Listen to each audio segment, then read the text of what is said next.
Hi అండి. అందరికీ నమస్కారం. Welcome back to our channel. నేను మీ సీత. అందరూ ఎలా ఉన్నారండి? బాగున్నారా? మేము కూడా బాగున్నామండి. మీరందరూ కూడా బాగుండాలని ఆ దేవుడిని మనస్ఫూర్తిగా కోరుకుంటున్నాను. ఈరోజు మన వీడియో అయితే ఈ వీడియో కూడా అమ్మ వాళ్ళ ఇంటి దగ్గర మార్నింగ్ టు ఈవినింగ్ వ్లాగ్ అండి. ఈ వ్లాగ్‌లో అమ్మ మా కోసం మేము ఊరు పట్టుకెళ్ళడానికి కొన్ని పిండి వంటలైతే వండింది. ఆ వంటల్ని మీతో షేర్ చేసుకుంటూ మార్నింగ్ టు ఈవినింగ్ వ్లాగ్‌నైతే కంటిన్యూ చేస్తానండి. మీకు గనక నా వీడియోస్ నచ్చుతున్నట్లయితే ఈ వీడియోనే కాకుండా వెనక్కి వెళ్ళి నా ప్రీవియస్ వీడియోలు కూడా ఒకసారి చెక్ చేయండి. అప్పుడు నా వీడియోస్ నచ్చుతున్నట్లయితే ఛానల్‌ని సబ్స్క్రైబ్ చేసుకొని వీడియో చూసిన తర్వాత ఒక చిన్న లైక్ ఇవ్వడం మాత్రం అసలు మర్చిపోకండి. ఇంక ప్రతి వీడియోలో చెప్పడం ఎందుకు అంటే వీడియోలో చెప్పినప్పుడైనా మీకు గుర్తుండి వెంటనే లైక్ చేస్తారేమో అనే ఒక ఆశతోటి ప్రతి వీడియోలో చెప్తూ ఉంటానండి. ఇంకా వీడియో నచ్చితే ఒక చిన్న లైక్ చేయడం మాత్రం మర్చిపోకండి. ఇప్పుడు మనం వీడియోలోకి వచ్చేస్తానండి. ఈరోజు ఉదయం లేచిన వెంటనే అమ్మ మిషన్ పెట్టేసి ఒక బ్లౌజ్ అయితే కుట్టింది ఇప్పటి వరకును. మేము లేచి బయటకు వచ్చేసరికి సగం బ్లౌజ్ అయితే కుట్టేసింది. ఒక అర్జెంట్ బ్లౌజ్ ఉంది అనేసి తొందరగానే నిద్ర లేచి పనులన్నీ చేసుకుని మిషన్ పెట్టిందంట.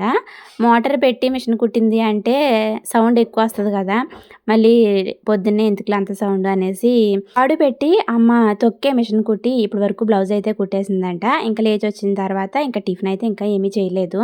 నాకు కూడా డ్రెస్ కొంచెం ప్యాంట్ అండి. బాటమ్ పార్ట్ అయితే కొంచెం నాకు సెట్ అవ్వలేదనమాట. అది చూడమ్మా అనేసి అన్నానని దాన్ని కూడా సరి చేస్తుంది. ఇంక ఇదిగోండి మేము లేచేసరికే నైట్ వర్షం పడ్డట్టుంది. ఇంటి చుట్టూరు కూడా రాళ్ళన్నీ తడిసిపోయి ఉన్నాయి. ఇంకా మబ్బు వేసి ఉందండి. మేమేమో పిండి వంటలు చేయాలి అనేసి అనుకుంటున్నాము. అసలు ఏమవుతుందా ఏంటా అనేసి అనుకుంటున్నాము. ఆకాశం అంతా మబ్బు పట్టేసి ఉంది ఫుల్గాను. ఇక వర్షం పడేలా ఉందండి. ఈ వీడియోనైతే నేను అమ్మ వాళ్ళ ఇంటి దగ్గర ఉన్నప్పుడు ప్రతిరోజు వీడియోస్ అనేది షూట్ చేసుకుంటానే ఉండేదానండి. ఎందుకంటే అక్కడ మనకి అంత పనేమి ఉండదు కాబట్టి ఈ పనైనా చేసుకోవాలి. ప్రతిరోజు వీడియో తీసుకున్నామంటే ఎక్కువ వీడియోస్‌ని పోస్ట్ చేయొచ్చు కదా అమ్మ వాళ్ళ ఇంటి దగ్గర నుంచి అనేసి నేను ఆ ఉద్దేశంతో ప్రతిరోజు వీడియోనైతే తీసుకునేదాన్ని. కానీ అక్కడ ఉన్నప్పుడు కూడా సిగ్నల్ ప్రాబ్లమ్ వల్ల ఇంకా అందరం ఉంటాం కాబట్టి ఎడిటింగ్ చేసి వాయిస్ ఇవ్వడం కష్టమైపోయేది. ప్రతిరోజు వీడియో పెట్టలేకపోయేదాన్ని. ఈ వీడియోస్ అన్నీ హాలిడేస్ అయిపోయి మళ్ళీ మా అత్తవారింటికి వచ్చిన తర్వాత రోజుకొక వీడియో అనేసి మొత్తం పెట్టేయాలి ఒకదాని తర్వాత ఒకటి అనేసి అనుకున్నానండి. అనుకోకుండా మా ఇంటికి అంటే మా అత్తవారింటికి వచ్చేసిన తర్వాత ఇంకా ఎక్కువ బిజీ అయిపోయానండి. అసలు ఏంటి అనేదంతా కూడా మీకు నెక్స్ట్ వీడియోస్‌లో చూపిస్తానండి. మేము ఒక మంచి పనిని మొదలుపెట్టాము. ఆ ఆనందాన్ని మీతో కూడా షేర్ చేసుకుంటానండి. ఇంక ఈ వీడియోస్ అన్నీ కూడా వన్ బై వన్ పోస్ట్ చేసుకుంటూ వచ్చాననుకోండి. తర్వాత ఇక్కడికి మా ఇంటికి వచ్చేసిన తర్వాత ఇదంతా కూడా మీకు ఈ వీడియోస్ అన్నీ కూడా షేర్ చేస్తూ ఉంటానండి. నేను యూట్యూబ్‌లో డబ్బులు సంపాదించకపోయినా కానండి, ఆ దేవుడు నాకు కొంతమంది ప్రేమను సంపాదించగలిగే అవకాశాన్ని ఇచ్చినందుకు నేనైతే చాలా ఆనందపడతానండి ఆ విషయంలో మాత్రం. ఎందుకంటే నేనెవరో వాళ్ళకి తెలీదు, వాళ్ళెవరో నాకు తెలీదు. అసలు నా ఫస్ట్ ఛానల్ పోయి ఈ సెకండ్ ఛానల్ పెట్టుకున్న తర్వాత వాళ్ళందరూ నా ఛానల్ గురించి సెర్చ్ చేసి అక్కడి నుంచి ఇక్కడి వరకు వచ్చి ఇక్కడ కూడా నన్ను ఫాలో అవుతున్నారండి. ప్రతి వీడియోలోనూ సీత గారు అనేసి, అక్క అనేసి, సిస్టర్ అనేసి రకరకాలుగా పిలుస్తూ నన్ను అంతగా అభిమానిస్తున్నందుకు నాకు డబ్బులు రాకపోయినా పర్వాలేదు. ప్రతిరోజు నేను వీడియోస్ చేయాలి అనే ఉత్సాహం అయితే నాకొస్తదండి. ఇంకా ఒక సిస్టర్ అయితే ప్రతి వీడియోలోనూ నన్ను అక్క, అక్క అని పిలుస్తూ ఉంటుంటే మా తమ్ముడున్నాడంటే ఇప్పుడు నేను నాకు ఎదురుగా ఉన్నంత సేపు కూడా అక్క, అక్క అని పిలుస్తానే ఉంటాడు. ఆ అమ్మాయి కూడా ప్రతి వీడియోలో నన్ను అక్క, అక్క అని పిలుస్తూనే ఉంటదండి. నాకైతే ఓన్ సిస్టర్‌లాగా అనిపిస్తుంది. పరిచయమై కొన్ని రోజులైనా కానీ నాకైతే ఓన్ సిస్టర్‌లా ఫీల్ అవుతున్నాననమాట. ఇంకా తనేమంటదంటే, "నువ్వు ప్రతిరోజు వీడియోస్ పెట్టక్క, వీడియో పెట్టక్క" అనేసి అడుగుతా ఉంటది. నాకేమో ప్రతిరోజు వీడియోస్ పెట్టడానికైతే అసలు అవ్వట్లేదు. ఈరోజు వీడియో అయితే నేనసల తన కోసమే వెంటనే ఇప్పటికిప్పుడు వీడియోని ఎడిటింగ్ చేసుకొని, వాయిస్ ఇచ్చి అప్‌లోడ్ అయితే చేసేస్తున్నాను. తన పేరుని కూడా చెప్దాము అనేసి ఉంది కానీ, మళ్ళీ తనకిష్టమో కాదో అనేసి నేను తన నేమ్ అయితే మెన్షన్ చేయట్లేదు. కానీ ఇంకా ఆ సిస్టర్ గురించి నేను డైలీ వీడియోస్ పెట్టాలి అనుకుంటున్నాను కానండి, వీడియోస్ పెట్టడానికి నాకు టైం సెట్ అవ్వక నేను డైలీ వీడియోస్ అనేది పెట్టట్లేదు. ఇంకోటేంటంటే నేను వీడియోనండి ఇన్‌షాట్ యాప్‌లో ఎడిటింగ్ చేసుకుంటాను.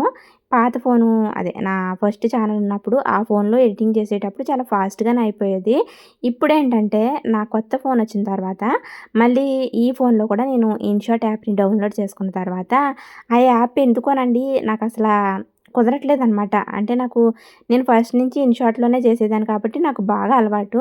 కాకపోతే ఏంటంటే మనం స్కిప్ చేసినప్పుడు, రికార్డ్ చేసినప్పుడు, మనం ఏ చిన్న పని చేసి కొంచెం ఆపినా కానీ అది లోడింగ్ అయిపోతుందండి ఎక్కువగా. ఎక్కువ టైం తీసేసుకుంటుంది. నాకైతే వీడియో చేయాలి అన్న ఇంట్రెస్ట్ కూడా ఉండట్లేదనమాట. ఒక అరగంటలో పూర్తయిపోయే వీడియో ఎడిటింగ్‌ని 2 గంటల వరకు పట్టేస్తుందండి. అంత ఎక్కువ టైం పట్టేస్తుంది. మరిప్పుడు వర్షన్ మారింది కాబట్టి ఏమన్నా తేడా వచ్చిందో ఏంటో అర్థం అవ్వట్లేదు. వేరే కొత్త యాప్‌కెళ్ళిపోయి నేనక్కడ వీడియోని ఎడిటింగ్ చేసుకుందాము అన్నా, నాకేంటోనండి ఇన్‌షాట్ యాపు బాగా అలవాటయిపోయింది. అదంతా కొత్త యాప్‌కెళ్ళేసరికి ఏదో కొత్తగా అనిపించేసి నాకు చెయ్యాలి అనిపించట్లేదన్నమాట. మళ్ళీ నేను ఇన్‌షాట్‌కే వచ్చి ఎడిటింగ్ చేసుకుంటున్నాను. ఇక్కడేమో ఎడిటింగ్ చేయడం అయితే బాగా ఎక్కువ టైం అండి. మామూలుగా అవ్వట్లేదు టైం అయితేని. ఇన్‌షాట్ యాప్ గురించి తెలిసిన వాళ్ళెవరైనా ఈ వీడియో చూస్తుంటే గనక అసలు ఏంటో అన్న విషయం వాళ్ళకి తెలిస్తే నాకు కూడా చెప్తారు అనేసి నేను ఈ వీడియోలో అయితే ఈ విషయం గురించి చెప్తున్నానండి. ఇంకా ఏ యాప్ అయితే వీడియో ఎడిటింగ్‌కి బావుంటుందో, మీరు ఏ యాప్‌ని యూజ్ చేస్తారో ఆ విషయాలన్నీ కూడా నాతో షేర్ చేసుకోండి. ఈ విషయాలన్నీ చెప్పుకుంటూ నేను వీడియోకి సంబంధించిన అసలైన విషయాలైతే చెప్పలేదు కదండీ! ఈరోజు టిఫిన్‌కి అమ్మ రోట్లోనే పప్పును రుబ్బి గారెలు వేసింది. రోట్లో మినపప్పుని రుబ్బేటప్పుడండి మనం మినపప్పు సగం వరకు నలిగిన తర్వాత గుప్పెడు అన్నాన్ని కూడా వేసి అప్పుడు పప్పును రుబ్బామనుకోండి గారెలు చాలా టేస్టీగా వస్తాయండి. ఈ విషయం మీకు తెలియకపోతే గనక ఒకసారి ట్రై చేయండి. కొంచెం మనం పప్పును రుబ్బేటప్పుడు ఒక గుప్పెడండి మరీ ఎక్కువ కాదు. కొంచెం రైస్‌ని వేసి అప్పుడు పప్పును రుబ్బండి. గారెలు క్రిస్పీగా చాలా బాగా వస్తాయి. అసలు రోట్లో రుబ్బితేనే చాలా బాగుంటాయనుకోండి. మనం రోట్లో రుబ్బినా, గ్రైండర్‌లో రుబ్బినా గుప్పెడు అన్నాన్ని మాత్రం వేయడం అసలు మర్చిపోకండి. ఇంకా అమ్మ పప్పుని రుబ్బేసి ఇచ్చేస్తే నేనేమో గారెలు వేసేసాను. ఈరోజు ఇలా మా టిఫిన్ కంప్లీట్ అయిపోయిన తర్వాత ఇక్కడ వెంటనే పిండి వంటలైతే మొదలుపెట్టామండి. పొద్దున్నేమో మబ్బు కింద ఉందని చెప్పాను కదా! ఆ తర్వాతేమో మరీ ఎక్కువ ఎండొచ్చేసిందండి. అక్కడ కిచెన్ దగ్గర ఎంత ఎండ కింద ఉంటదంటే ఆ టైంలో చాలా ఎండ కింద ఉంటది. కిచెన్ ఉన్న ఏపున ఈ 10, 11 ఈ టైంలో మరీ ఎక్కువ ఎండొచ్చేస్తది కాబట్టి పిండి వంటలు చేయడానికైతే అసలు అవ్వదు. ఇంకా అందుకని గ్యాస్ స్టవ్‌ని ఇక్కడ తీసి తెచ్చేసుకున్నాము. అమ్మ మిషన్ కుడతది కదా! ఆ పక్కన గ్యాస్ స్టవ్‌ని పెట్టేసుకున్నాము. మా పక్క స్థలంలోనండి కొబ్బరి చెట్లు, వేప చెట్లు చాలా రకాల చెట్లుంటాయి కాబట్టి ఇంచక చల్లగా ఉంటదన్నమాట. బావుంటదిక్కడ. ఇంక అందుకని ఇంతకుముందు వీడియోలో చూపించాను. అప్పుడు పిండి వంటలు చేసినప్పుడు కూడా ఇక్కడికే తీసి తెచ్చేసుకున్నాము స్టవ్‌ని. ఇప్పుడు కూడా ఇక్కడికే తీసి తెచ్చుకొని ముందుగా బియ్యపు పిండిని అమ్మ జల్లెడ వేసేసింది. జంతికల కోసమండి. ముందు జంతికల కోసం పిండినైతే ప్రిపేర్ చేస్తుంది ఇక్కడ. ఈరోజు మేము వండే జంతికలకి పిండిని ఎలా ప్రిపేర్ చేశాము అంటే 2 తవ్వల రేషన్ బియ్యానికి పావు కేజీ సగ్గుబియ్యం చొప్పున వేసి బియ్యం, సగ్గుబియ్యం రెండిటిని కలిపి మిల్లు దగ్గర పిండి పట్టించేసాము. 2 తవ్వల రేషన్ బియ్యం అండి. పొడి బియ్యమే, కడిగి ఆరబెట్టిన తడి బియ్యం అయితే కాదు. 2 తవ్వల రేషన్ బియ్యానికి పావు కేజీ సగ్గుబియ్యం వేసి మిల్లు పట్టించేసిన తర్వాత ఇంటికి తీసుకొచ్చాక పిండి మొత్తం జల్లెడ వేసేసాము.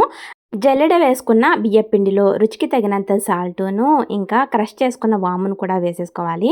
ఆ తర్వాత మరిగించుకున్న కొన్ని వేడి నీళ్ళను కూడా ఈ పిండిలో వేసేసుకుని గరిటెతో ఒకసారి కలిపేసి మూత పెట్టి పక్కన పెట్టేసామంటే కాసేపు ఈ వేడికి బియ్యపిండి అంతా కూడా మగ్గుతుందండి. అప్పుడు జంతికలు బాగుంటాయి. మొత్తం వేడి నీటితోనే కాకుండా కొన్ని నీళ్ళని మాత్రమే వేసి ఇలా కలిపేసి పక్కన పెట్టేసుకుంటున్నాము. ఇప్పుడేమో జంతికల్ని డీప్ ఫ్రై చేయడానికి ఆయిల్‌ని కూడా స్టవ్ పైన పెట్టేసాము. ఇంకా 2 మూకుడ్లు పెట్టి రెండిట్లోనూ ఆయిల్ వేసి స్టవ్ అయితే ఆన్ చేసేసాము. రెండిట్లోనూ వేస్తే కొంచెం ఫాస్ట్‌గా అయిపోతది కదా వంటని ఇలా అయితే చేస్తున్నాము. ఇంకా నూనె వేడైన తర్వాత మనం జంతికల్ని వేసేసుకోవడమే. ముందుగానే బియ్యపు పిండిలో వేడి నీళ్ళు వేసి కలిపేసి పక్కన పెట్టుకున్నాం కదా! ఇప్పుడు ఆ పిండిలో సగం వరకు పిండిని తీసుకుని చన్నీటినే వేసుకుని మనం పిండి ముద్దలాగా మనకి జంతికలు వేయడానికి ఎలా అయితే కావాలో అలా కలిపేసుకోవాలండి. మొత్తం పిండిని ఒకేసారి కలిపేసుకున్నా పొడిబారిపోతది కాబట్టి కొంచెం పిండిని అంటే సగం పిండిని మాత్రం ఈ చన్నీటితోనే కలిపేసుకుని జంతికల గొట్టంలో వేసుకుని మనం జంతికలు నొక్కేసుకోవడమే. ఇంకా ఇక్కడ ఒక్కొక్కళ్ళము ఒక్కో పనైతే చేస్తున్నామండి. ఇక్కడ మా నానమ్మ కూడా జాయిన్ అయింది ఇప్పుడు. అమ్మేమో పిండిని జంతికల గొట్టంలో పెట్టేసి నాకిస్తుంటే నేనేమో జంతికలు వేస్తున్నాను. మా నానమ్మేమో వేగిన జంతికలల్లా పక్కకు తీసేస్తుంది. ఇలా మా పననేది జరుగుతుందండి. జంతికలని చాలా రకాలుగా వండొచ్చండి. ఇప్పుడు మేమైతే ఈరోజు సగ్గుబియ్యం వేసి వండుతున్నాం కదా! ఇంకా పచ్చిశనగపప్పు, బియ్యం 2 కలిపి మనం మిల్లు పట్టించేసి ఆ పిండితో జంతికలు వేసుకోవచ్చు. ఇంకా వరిపిండండి. ఉత్తి బియ్యపు పిండితోనే మనం జంతికలు కూడా వేసుకోవచ్చు. ఇంకేంటంటే శనగపిండి, బియ్యపిండి ఈ రెండిటిని కలిపి కూడా జంతికలు వేసుకోవచ్చు. ఒక్కొక్కరు ఒక రకంగా చేస్తారనుకోండి. సగ్గుబియ్యం అయితే హెల్త్‌కి కూడా మంచిదండి ఇలా చేసుకుంటేని. ముందుగా కలిపిన పిండిలో కారం వేయలేదండి. కారం వేయకపోవడం వల్ల జంతికలు అదే కలర్ రావట్లేదండి. ఇంక అందుకని మిగిలిన పిండిలో కొంచెం కారాన్ని కూడా వేసి కలిపింది అమ్మ. ఇంక ఇదిగోండి జంతికలైతే చాలా బాగా వచ్చాయి. జంతికల సైజు కూడా పెద్దవి కాకుండా చిన్న చిన్నవే ఏస్తున్నాము. ఎందుకంటే పిల్లలకి మనం స్నాక్స్ బాక్స్‌లో పెట్టడానికి చిన్న చిన్నవైతేనే బావుంటాయి కదా! పెద్దవైనా కానీ బాగోవు కదా అనేసి ఇక్కడ చిన్న చిన్న జంతికలే వేస్తుందమ్మ. ఇంక ఇదిగోండి ఫైనల్‌గా మేము ఊరు పట్టుకెళ్ళడానికి జంతికలైతే రెడీ అయిపోయాయి. క్రిస్పీగా జంతికలు మాత్రం బాగా వచ్చాయండి. అలా అని మరీ గట్టిగా లేవు, మరీ మెత్తగా లేకుండా బావున్నాయండి కరకరలాడుతూను. ఇంక ఇవన్నీ కూడా పక్కకు సర్దేస్తుందమ్మ. జంతికలతో పాటుగా ఈరోజు కొన్ని గవ్వలు కూడా వండుతానంటుందమ్మ. జంతికల పని అయిపోయిందండి ఇప్పుడు. గవ్వల కోసం ఇక్కడ అమ్మ పిండినైతే జల్లెడ వేస్తుంది. ఎక్కువగా గవ్వల్ని మైదా పిండితో వండుతారండి. ఈరోజు మేము మాత్రం గోధుమ పిండితో వండుతున్నాము. మైదా పిండైనా, గోధుమ పిండైనా టేస్ట్ బాగానే ఉంటదండి. ఇవి కూడా క్రిస్పీగానే వస్తాయి. మేము ఎప్పుడు గవ్వలు వండినా కానీ గోధుమ పిండితోనే వండుతున్నాము. ముందుగా కేజీ గోధుమ పిండిని జల్లెడ వేసేస్తుంది ఇక్కడ అమ్మ. ముందుగా మేము జంతికల్ని వండేసి పక్కన పెట్టేసిన తర్వాత ఇప్పుడు కేజీ గోధుమ పిండితో 2 రకాల రెసిపీలని చేస్తున్నామండి ఈరోజు. సగం పిండితోనేమో గవ్వలు, సగం పిండితోనేమో పనస తొనలు. రెండిటిని కలిపే ప్రాసెస్ ఒకేలా చేసేస్తున్నామండి.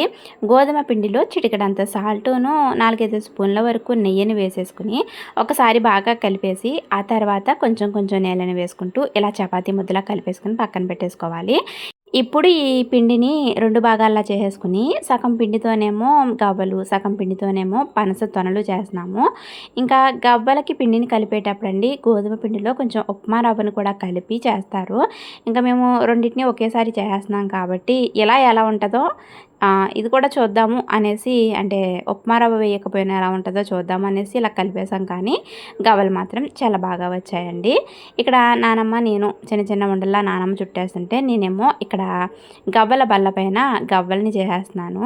ఇది గవ్వల బల్ల అంటారండి. చెక్కతో ఇలా అయితే చేయించుకుంటారు.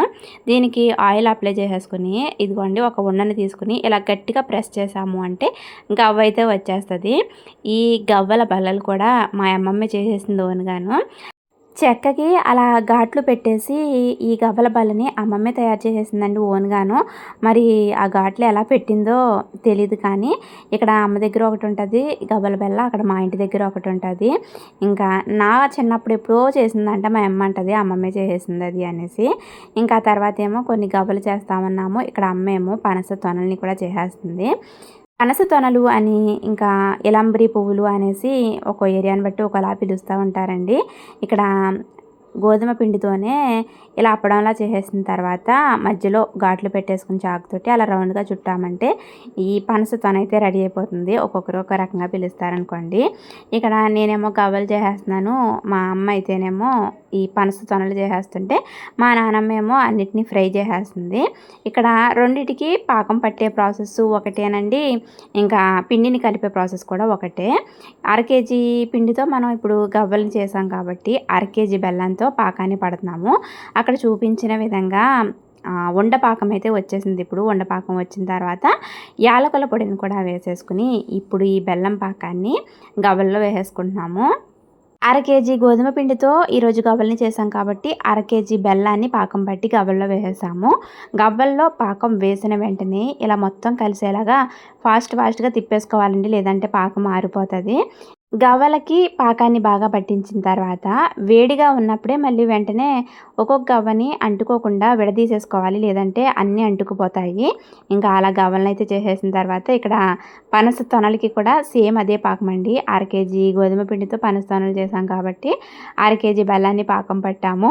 ఇక్కడ మా నాన్నమ్మ ఏమో మా అమ్మకి అంటించేసింది పాపం పాకాన్ని. ఈ పనస తొనలకి కూడా ఉండపాకం వచ్చిన తర్వాత గవ్వల్లో మనం పాకాన్ని పోసేసాం కదా, ఈ పనస తొనలకేమో పాకంలోనే ఒక్కోటి ఒక్కోటి వేసేసుకుని ఇలా మొత్తం రెండు వైపులా పాకం అంటుకునేలాగా చూసుకుని పాకంలో ముంచి పైకి తీసేయాలన్నమాట. ఇంకొకళ్ళు వేస్తూ ఉంటుంటే ఒకళ్ళేమో తీసేస్తూ ఉండాలి. ఇలా ఈరోజు మా అమ్మ, నానమ్మ వాళ్ళిద్దరూ కలిసి మేము మా ఇంటికి పట్టుకు వెళ్ళడానికి జంతికలు, గవ్వలు, ఇంకా పనసతొనలు 3 రకాల పిండి వంటలను అయితే రెడీ చేశారు. ఇంకా ఇవన్నీ ప్యాకింగ్ చేసేసుకుని మా ఇంటికైతే బయలుదేరాలండి. ఇవన్నీ చల్లగా అయిపోయిన తర్వాత నేనైతే సర్దేసుకున్నాను. లాస్ట్ వీడియోలో చెప్పాను కదండీ, తమ్ముడు వస్తున్నాడనేసి గులాబ్ జాములు చేశాను అని. నైటు తమ్ముడు కూడా వచ్చేసాడు. ఇంకా అందరం కలిసి ఫుల్గా అయితే ఎంజాయ్ చేస్తున్నాము. మా పిల్లలేమో మా తమ్ముడిని ఎలా ఆడుకోవాలో అలా ఆడుకుంటారండి. పిల్లలతో పాటు మా తమ్ముడు కూడా చిన్న పిల్లోడైపోతాడు. వాళ్ళు ఏ ఆట ఆడమంటే ఆ ఆట ఆడుతూ వాళ్ళ వెనకాలే తిరుగుతాడు. ఇంకా వాళ్ళు కూడా మాయా మాయ అంటే అసలు వదలరు మా తమ్ముడిని. ఇంకా తమ్ముడికైతే వీడియోస్‌లో కనిపించడం అంతగా ఇష్టం ఉండదనేసి నేను ఎక్కువగా చూపించను. ఇది వాటి వీడియో అండి. మీకు గనుక నా వీడియోస్ నచ్చుతున్నట్లయితే వీడియో చూసిన తర్వాత ఒక చిన్న లైక్ చేసి ఛానల్‌ని సబ్స్క్రైబ్ చేసుకోండి. మరొక వీడియోతో మళ్ళీ మీ ముందుకు వచ్చేస్తానండి. అప్పటి వరకు ఉంటానండి. బాయ్ అండి. బాయ్.